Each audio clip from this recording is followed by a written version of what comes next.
بسم اللہ الرحمن الرحیم الحمد للہ رب العالمین وصلی اللہ علی النبی الکریم وعلی آلہ واصحابہ اجمعین اما بعد۔ عزیز علماء کرام، اپنے درج تدریب الافتاء قضا میں داخلہ لیا ہے، کام بڑی ذمہ داری کا ہے، اس لیے سب سے پہلے اس کی اہمیت، افادیت اور کس قدر بڑی ذمہ داری ہے، اور خاص طور پر دور حاضر کے تناظر میں کام کتنا بڑا ہے، سلسلے میں باتیں آپ حضرات کی خدمت میں پیش کرنی ہے۔ پلیز گفتگو یہ دو پہلو ہیں، دو اجزاء ہیں۔ سب سے پہلے تو افتاء کی حقیقت، اس کی اہمیت، دوسرا پہلو کہ مشق افتاء کا طریقہ کار کیا ہوگا۔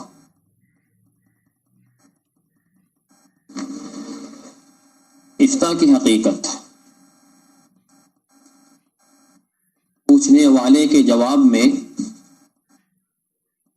سوال کرنے والے کے جواب میں حکم شرعی بتانے کو افتاء یا فتویٰ کہتے ہیں۔ تبیین الحکم الشرعی دلیل لمن سأل عنہ، یہ مسائل کے جواب میں دلیل شرعی کے ذریعے حکم شرعی کو واضح کرنا افتاء کی حقیقت ہے۔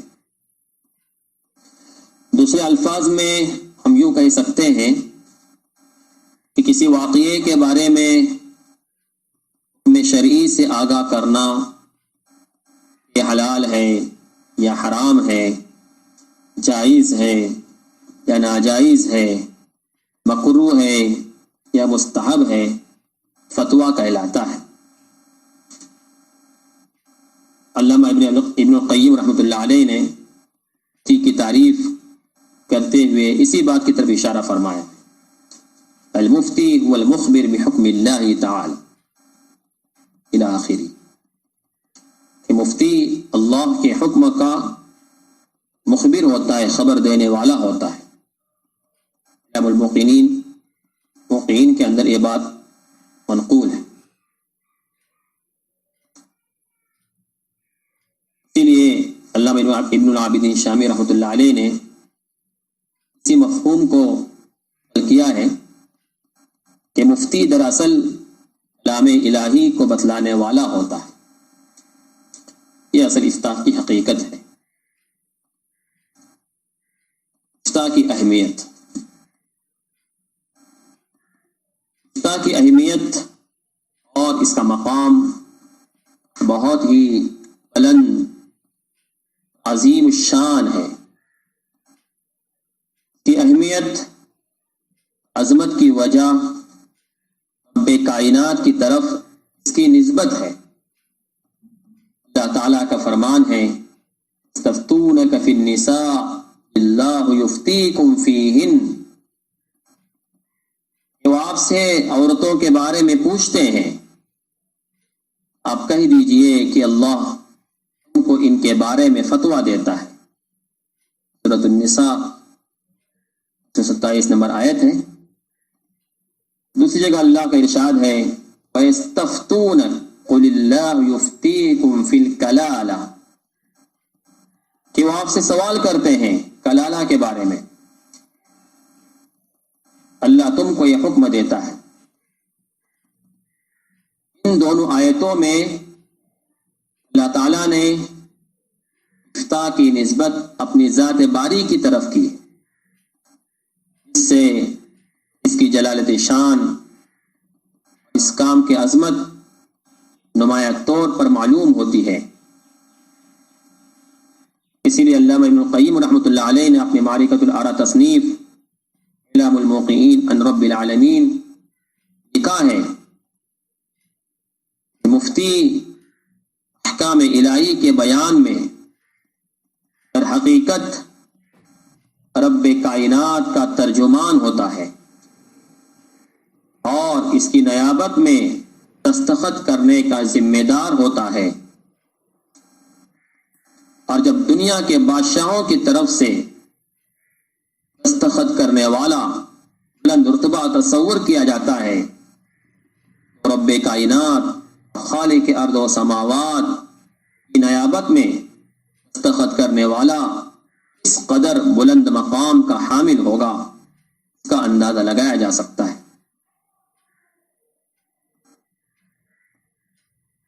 لم موصوف اسی سب کی حالت شان بیان کرنے کے بعد اس پر فائز مفتیان کرام کو اس کی ذمہ داری کا احساس دلاتے ہوئے فرماتے ہیں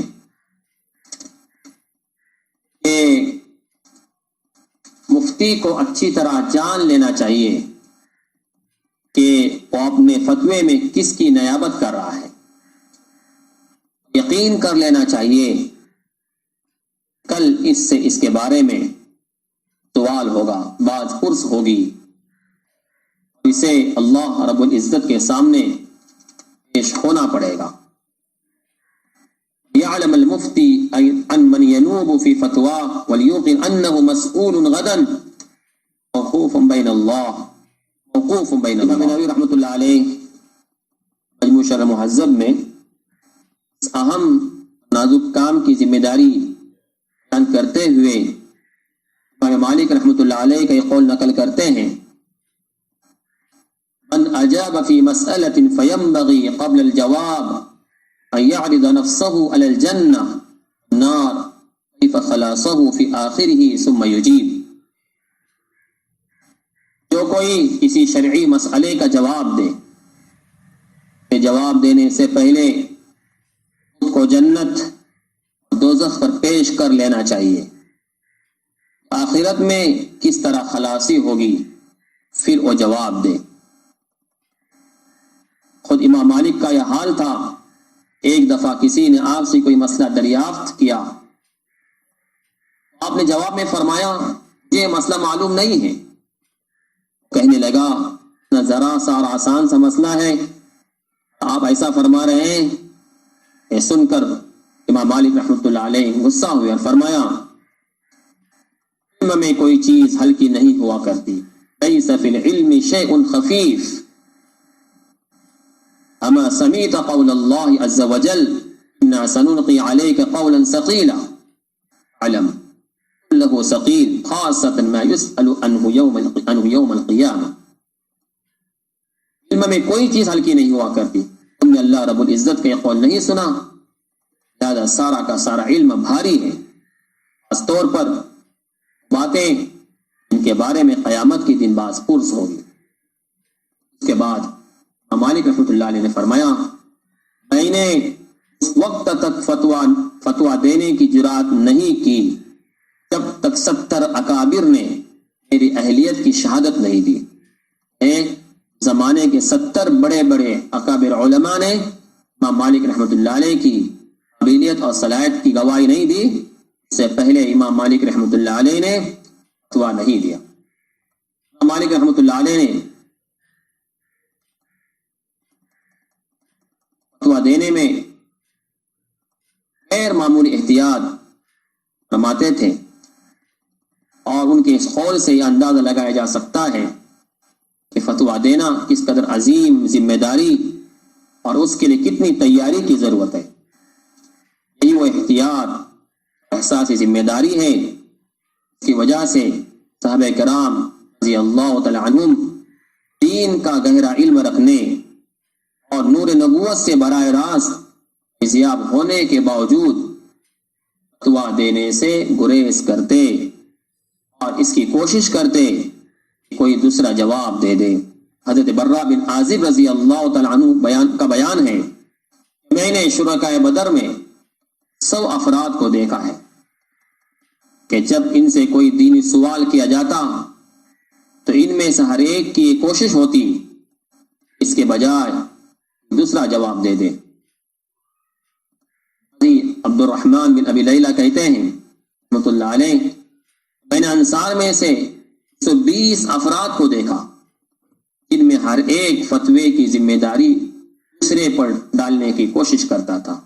امام نووی رحمۃ اللہ علیہ نے قول کو مجموع شرح مہذب میں نقل فرمایا۔ صحابہ کرام کے بعد سلف صالحین کا بھی یہی حال رہا، وہ فتویٰ دینے سے گھبراتے تھے اور جب تک کوئی شدید ضرورت متقاضی نہ ہوتی خاموش رہنے کو ترجیح دیتے تھے۔ فتویٰ دینے میں ان حضرات کی گھبراہٹ کی وجہ جہاں ان کا تقوی، خوف خدا اور احتیاط تھی، وہیں ان سنگین نتائج کا استحضار بھی تھا۔ ان سے فتویٰ دینے والوں کو آگاہ کیا گیا ہے۔ عربی کی روایت ہے، نبی اکرم صلی اللہ علیہ وسلم نے فرمایا، تم میں حکیم کی روایت ہے، جس نے بغیر علم کے فتویٰ دیا اس پر عمل کرنے والے کا گناہ فتویٰ دینے والے پر ہی ہوگا۔ من افتى بغیر علم كان اسمه على افتاء، اس طرح کے الفاظ ہیں۔ اس طرح کی اور بھی کئی روایات ہیں جن میں فتوے میں بے احتیاطی کرنے والوں کو سنگین نتائج سے آگاہ کیا گیا ہے۔ آج سوال کا جواب دینے کو بہت ہی آسان سمجھا جاتا ہے اور بغیر کسی تیاری کے ایک دو کتابوں کو دیکھ کر کسی سائٹ پر یا کسی گوگل پر سوال کا جواب دیکھ کر جواب دینے کی کوشش کی جاتی ہے۔ ایک مفتی کی، ایک افتاء کرنے والے کی ذمہ داری یہ ہے کہ کسی بات کو اچھی طرح وہ تحقیق کرے، متعدد کتابوں کو دیکھیں، اس کے بعد پھر بڑوں سے رجوع کریں اور پھر کا جواب تیار کریں یا اس کا جواب دے دیں۔ افتاء کا حکم، ایک طرف افتاء کی ذمہ داری بلا شبہ بہت اہم اور نازک ہے، دوسری طرف امت مسلمہ کے لیے افتاء کی ضرورت کا پورا کرنا اور اس کے لیے افراد کا مہیا ہونا ایک ناگزیر ضرورت ہے، اسے نظر انداز نہیں کیا جا سکتا۔ اس لیے علماء نے اس کو فرض کفایہ قرار دیا ہے، بلکہ اگر کسی علاقے میں ایک ہی شخص مسائل شرعیہ بتانے کی اہلیت رکھتا ہے، اس کے علاوہ کوئی دوسرا نہ ہو، اس کے لیے فتویٰ دینا فرض عین ہے۔ امام نووی رحمۃ اللہ علیہ نے افتاء کی شرعی حیثیت واضح کرتے ہوئے فرمایا ہے، افتاء فرض کفایہ، افتاء فرض کفایہ ہے۔ اذا استفتي وليس في الناحية تعين عليه الجواب، کہ محققین فقہا کے اور امام نووی رحمۃ اللہ علیہ کی اس بات سے بات کھل کر سامنے آ جاتی ہے، فتویٰ دینے کا کام اگرچہ بہت نازک اور غیر معمولی احتیاط کا ہے، لیکن امت مسلمہ کی ناگزیر ضرورت کے پیش نظر ذمہ داری سے تہی نہیں اختیار کی جا سکتی، بلکہ امت کا اہم فریضہ ہے۔ بسا اوقات کا حکم فرض عین کا ہو جاتا ہے۔ افتاء کے شرائط و آداب، اس اہم ذمہ داری کی انجام دہی کے لیے علماء نے اس کے شرائط اور آداب بھی بیان کیے ہیں۔ امام نووی رحمۃ اللہ علیہ فرماتے ہیں کہ مفتی کے لیے ضروری ہے وہ عاقل ہو، بالغ مسلمان، قابل اعتماد، اسباب فسق، خلاف مروت باتوں سے دور ہو، متورع ہو، فقیہ النفس ہو، سلیم الفطرت ہو اور اس کے اندر قوت استنباط ہو اور بیدار مغز۔ علامہ صنعانی رحمۃ اللہ علیہ نے ان تمام صفات کو مختصر الفاظ میں جمع کیا ہے. هو من استكمل فيه ثلاثة شروط الاجتهاد والعدالة والكف عن الترخيص والتساهل. تہذیب الفروق میں عبارت ہے کہ مفتی وہ ہے جو 3 شرطوں کا جامع ہو، اس کے اندر اجتہاد کی صلاحیت ہو، عدالت ہو یعنی گناہ کبیرہ سے بچتا ہو، گناہ صغیرہ پر اصرار نہ کرتا ہو، تساہل اور شہرت پر پسندی سے اجتناب ہو. غفلت بغیر محنت کے آدمی کا نہیں کر سکتا اور مفتی نہیں بن سکتا. مقدمین علماء کے یہاں افتاء کی انجام دہی کے لیے یہ تینوں شرط لازمی تھی، لیکن بعد کے ادوار میں علم انحطاط پیدا ہوا، ایسے لوگ اجتہاد کے حامل ہوں نظر نہ آنے لگے اور نہ ایسے لوگ رہیں جن کی عدالت دیانت قابل اعتماد ہو. تو علماء نے یہ فیصلہ کیا کہ ان حالات میں نقل فتویٰ ہی کافی ہے. البتہ یہ ضروری ہے کہ وہ اپنے امام کی آراء، ان کے استنباطات، ان کے اصول و قواعد اور اسالیب اجتہاد پر نظر ہو. بہت اہم بات ہے جو ضروری ہے. علامہ طحطاوی فرماتے ہیں وَيُشْتَرَطُ أَن يَحْفَظَ مَسَائِلَ إِمَامِهِ وَيَعْرِفَ قَوَائِدَهُ وَأَسَالِيبَهُ کہ ان حالات میں فتویٰ نقل کرنے کے لیے یہ بھی شرط ہے مفتی اپنے امام کے مسائل پر عبور رکھتا ہو، ان کے اصول و قواعد اور ان کے اسلوب اجتہاد سے واقف ہو. بنیادی شرائط کے علاوہ پہلو بھی کافی اہم قابل توجہ ہے کہ ہر زمانے میں جدید مسائل پیدا ہوتے رہتے ہیں اور زمانے کے احوال اور عرف میں بھی تبدیلیاں آتی رہتی ہیں، جن کی وجہ سے اجتہادی احکام میں بعض اوقات تغیر ناگزیر ہو جاتا ہے. اس لیے مفتی کے لیے ضروری ہے اپنے زمانے کے احوال اور عرف پر گہری نظر رکھتا ہو. یہ وہ عرف ہے کی بنیاد پر فقہاء کرام نے ہر زمانے میں کتابیں لکھی اور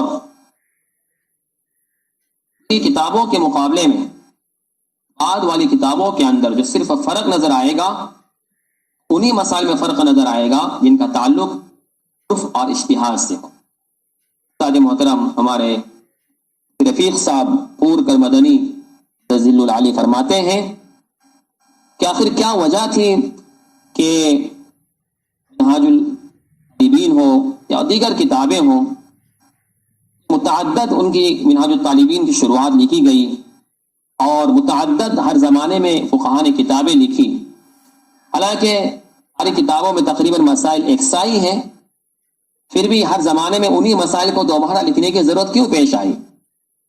سلسلے میں فرماتے ہیں مفتی صاحب اصل میں مسائل تو تقریباً یکسائی ہیں، لیکن ہر کتاب میں کچھ مسائل ایسے ہیں جو عرف اور عادت کی بنیاد پر غیر پذیر ہیں اور ان مسائل کو ہر زمانے کے فقہاء نے اپنی کتابوں میں نقل کیا اور وہ مسائل جن کا تعلق عرف اور عادت سے نہیں ہے ان مسائل کو اپنی کتابوں میں اسی طرح برقرار رکھا. اس لیے ہر زمانے میں کتابیں لکھی گئی اور آئندہ بھی عرف اور عادت کی وجہ سے مسائل میں تبدیلی ہوگی اور وقت کے بڑے بڑے علماء فقہاء اور مفتیان عرف کو سامنے رکھ کر کسی مسئلے میں اگر حکم تبدیل کر دیتے ہیں تو حکم قابل عمل ہوگا. اس لیے علامہ ابن العابدین شامی رحمۃ اللہ علیہ نے بات لکھی ہے کہ وقود رسم مفتی میں مفتی کے لیے ضروری ہے اپنے زمانے اور اہل زمانے کے احوال سے پوری طرح واقف ہو. وَكَذَا لَا بُدَّ لَهُ مِنْ مَعْرِفَةِ أَحْوَالِ زَمَانِهِ وَأَحْوَالِ أَهْلِهِ. اس پوری تفصیل کا خلاصہ یہ ہے، افتاء کا کام اور مقام بہت بڑا ہے، یہ کام انتہائی نازک ہے، کی ذمہ داری بے حد اہم اور امت کے لیے کی ضرورت ناگزیر ہے۔ کے لیے ایک طرف جہاں مصادر شرعیہ پر گہری نظر، اصول اور قواعد اور استنباط سے پوری واقفیت، فقہا کے اجتہادات کا وسیع مطالعہ، اپنے زمانے کے حالات سے باخبری اور زمانے کے عرف و عادات سے آگہی ضروری ہے، وہیں دوسری طرف تقوی، خشیت الہی، دیانت، عند اللہ جواب دہی کا احساس، راحت پسندی اور اتباع ہوا سے کامل اجتناب جیسے اوصاف کا پایا جانا ناگزیر اور ضروری ہے۔ اوصاف کے بغیر جیسے فریضے کی انجام دہی پر جرات کرنا، اپنے آپ کو ہلاکت میں ڈالنا، امت کو گمراہی میں مبتلا کرنا ہے۔ اب سوال یہ ہے، موجودہ حالات میں فتویٰ کس طرح دیا جائے اور اس کے لیے مذکورہ شرائط، اوصاف اور آداب کے علاوہ مزید کن کن چیزوں کی ضرورت ہے؟ بات ابھی گزری، مفتی کے لیے اپنے زمانے کے حالات و عادات سے واقفیت ضروری ہے۔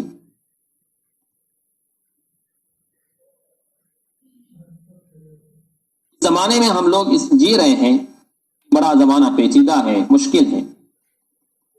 اس دور میں زندگی کے تمام شعبوں میں اس طرح حیرت انگیز تبدیلیاں ہوئی ہیں، پچھلی چند صدیوں میں نظر نہیں آتی۔ جب سے یورپ کی ترقیات اور ان کی نئی نئی ایجادات کا دور شروع ہوا، زندگی کے تمام شعبوں میں غیر معمولی انقلاب پیدا کر دیا، خواہ تمدنی انقلاب ہو، سماجی ہو، معاشی ہو، صنعتی ہو، سیاسی ہو، فکری ہو، ہر ایک نے اپنے میدان میں غیر معمولی اثرات چھوڑے۔ اس زمانے میں نئے نئے مسائل کا طوفان کھڑا ہے۔ سچ فرمایا تھا حضرت عمر بن عبدالعزیز رحمۃ اللہ علیہ نے، اس قدر فسق و فجور میں اضافہ ہوگا، مسائل بھی اسی قدر بڑھ جائیں گے۔ تمدنی ترقی کے نام پر موجودہ دور میں اس کو فجور، اخلاقی گراوٹ اور اخلاقی انارکی، ٹیسٹ ٹیوب، انسانی دودھ اور منی کے بینک، ضائع تناسل کی سرجری، جنس کی تبدیلی، پلاسٹک سرجری اور پتہ نہیں کتنے نئے نئے مسائل اس وقت سامنے ہیں۔ دنیا کے نئے سیاسی، معاشی اور اجتماعی نظام میں بالخصوص بینکنگ، میڈیکل سائنس میں سینکڑوں مسائل پیدا ہوئے ہیں۔ یہ وہ مشکل ہے جس کے لیے اور جس کے حل کے لیے علمی اور تحقیقی ادارے اور شرعی اکیڈمیاں وجود میں آ رہی ہیں، لیکن اس کے لیے اچھے افراد کی، باصلاحیت افراد کی بھی ضرورت ہے۔ زمانے میں وہاں پر انفرادی کوششیں ہو رہی ہیں، ان پر اجتماعی بحث و تحقیق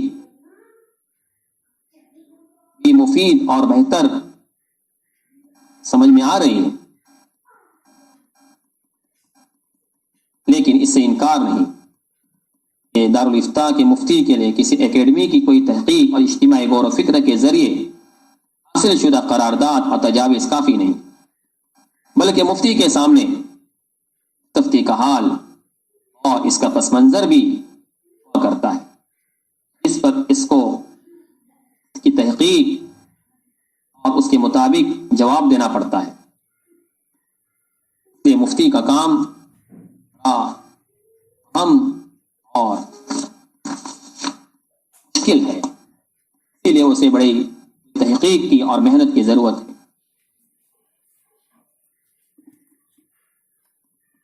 ایک طرف نئے نئے مسائل کا بار ہے، خلاب ہے، دوسری طرف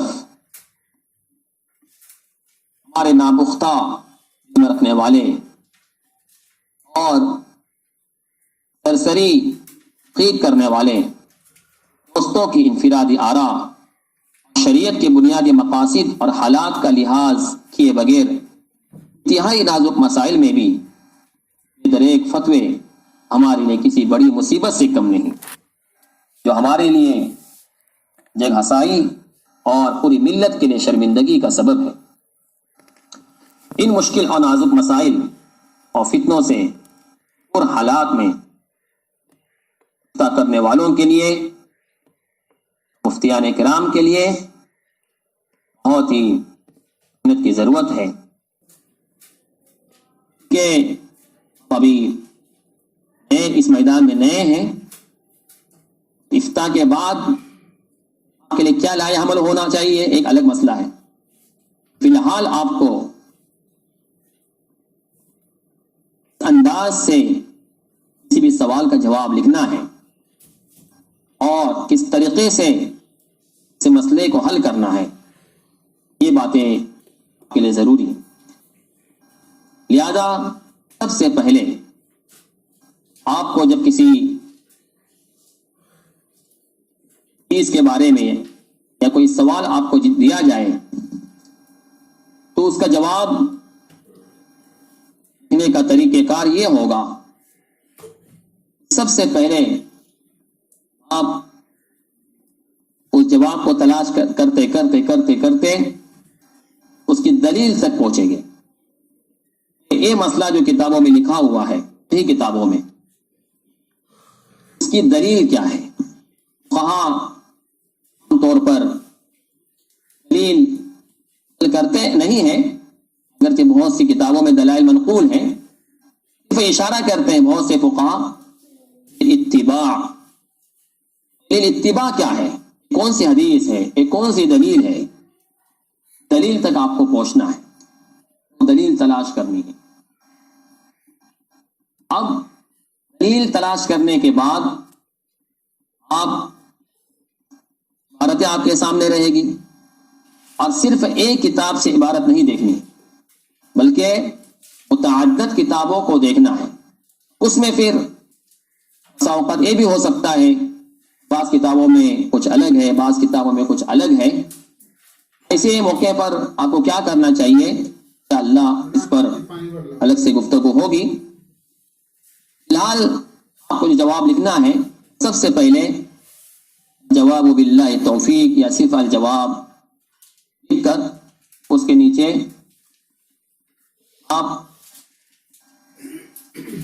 اپنے طور پر ان عبارتوں کو دیکھ کر ایک تعبیر اور جواب تیار کریں گے۔ اردو والے اردو میں، عربی لکھنے والے عربی میں لکھیں گے، اور اپنی تعبیر مکمل ہونے کے بعد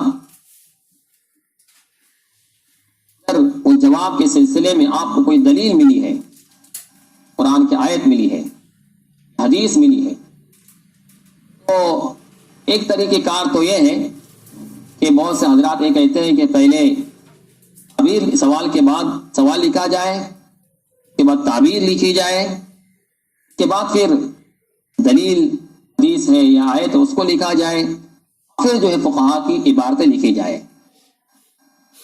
اور دوسرا ایک طریقہ کار یہ ہے، جواب سب سے پہلے قرآن کی آیت ہے اگر دلیل میں تو او، حدیث ہے تو او لکھی جائے۔ حدیث آپ نے لکھی یا آیت آپ نے لکھی، اس کے بعد آپ پھر لکھیں گے اس حدیث کے ذریعے فقہا نے استدلال کیا ہے، اس آیت کی روشنی میں فقہا نے یہ بات نقل کی ہے۔ جو تعبیر ہوگی جواب اردو والے اردو میں، عربی والے عربی میں لکھیں گے۔ ان کی انشاءاللہ ایک مثال اور کا خاکہ جو ہے فوٹوز کے ذریعے آپ کے سامنے پیش کیا جائے گا۔ اس کے بعد اخیر میں چل کر آپ نے کئی کتابیں دیکھی، اس میں جو سب سے جو واضح اور صریح عبارت ہوگی اس کو آپ نقل کیجئے۔ اگر ایک کتاب سے پورے جواب کی عبارت ایک ساتھ نہیں مل رہی ہے تو 2-3 کتابوں سے بھی آپ عبارت لکھ سکتے ہیں، لیکن عبارت بالکل واضح ہونا چاہیے۔ آخر میں چل کر اس کے بعد پھر آپ کتابوں کی عبارت کو حوالہ دیں۔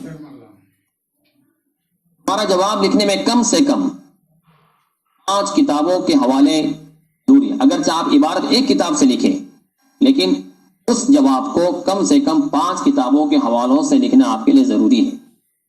تو آپ نے ایک عبارت لکھی، المجموع کا صرف حوالہ دیا، کا جواب معتبر نہیں مانا جائے گا افتاء میں، کہ 5 کتابوں کے حوالے سے آپ لکھیں گے. اگر آپ نے حدیث کا حوالہ دیا ہے، بخاری کا حوالہ دیا ہے، فقہی حوالوں کے علاوہ یہ حدیث کا حوالہ مانا جائے گا. بخاری مسلم کا حوالہ دیا اور پھر 3 مزید کتابوں کے اپنے فقہی حوالے دیے، یہ قابل قبول نہیں. بلکہ حدیث کی کتابوں کے علاوہ صرف فقہی کتابوں کے 5 حوالے مطلوب ہیں، اسی وقت آپ کا جواب معتبر ہوگا. ہمارے یہاں بہتر اور مناسب طریقہ کار یہی ہے، آپ سوال کے بعد جواب لکھنا شروع کریں، پھر آپ دلیل ہے اس کو آپ نقل کریں، قرآن کی آیت ہو یا حدیث، اس کے بعد پھر آپ یہ لکھیں فقہاء نے اس حدیث سے استدلال کیا ہے، آپ کی تعبیر ہوگی، تعبیر کے بعد پھر عبارتیں آئے گی، عبارتوں کے بعد آخر میں چل کر پھر آپ حوالے درج کریں گے. یہ ہمارے افتاء کی مشق لکھنے کی ترتیب اور اس کا طریقہ کار ہے. اگر آپ کو کسی جواب میں قرآن کریم کی آیت حدیث سمجھ میں نہیں آ رہی ہے، نہیں مل رہی ہے، یا اس جواب کی کوئی حدیث یا آیت نہیں ہے دلیل کے طور پر، تو آپ صرف جو ہے پر سوال کے بعد تعبیر لکھیں جواب میں، اور اس کے بعد پھر عبارت نقل کریں.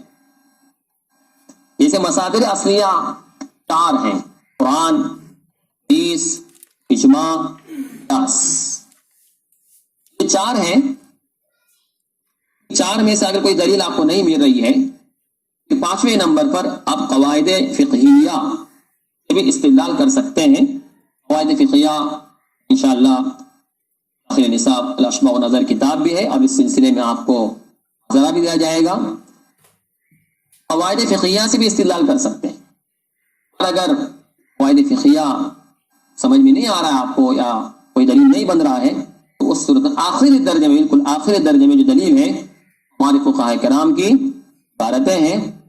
مولانا عبد اللہ اسدی برکاتم شیخ الحدیث فرماتے ہیں، باندہ شیخ الحدیث باندہ کے فرماتے ہیں کہ مصادر اصلیہ 4 کے بعد 5ویں اور 6ویں نمبر پر، 5ویں نمبر پر قواعد فقہیہ ہے، اس کے بعد پھر فقہاء کی عبارتیں ہیں. امید ہے کہ اب حضرات کو یہ باتیں ہماری سمجھ میں آئی ہوگی. انشاءاللہ آپ اس پر عمل کریں. مشق افتاء اور تمرین فتاوی اور اس کی مشق کے سلسلے میں جو باتیں ہم نے کہی ہیں، آپ اس کو سمجھ لیجئے. انشاءاللہ اس کو آپ کو فوٹوز کی گروپ میں انشاءاللہ ڈالے جائیں گے، اس کے ذریعے بھی آپ سمجھ سکتے ہیں. جزاکم اللہ و احسن الجزاء.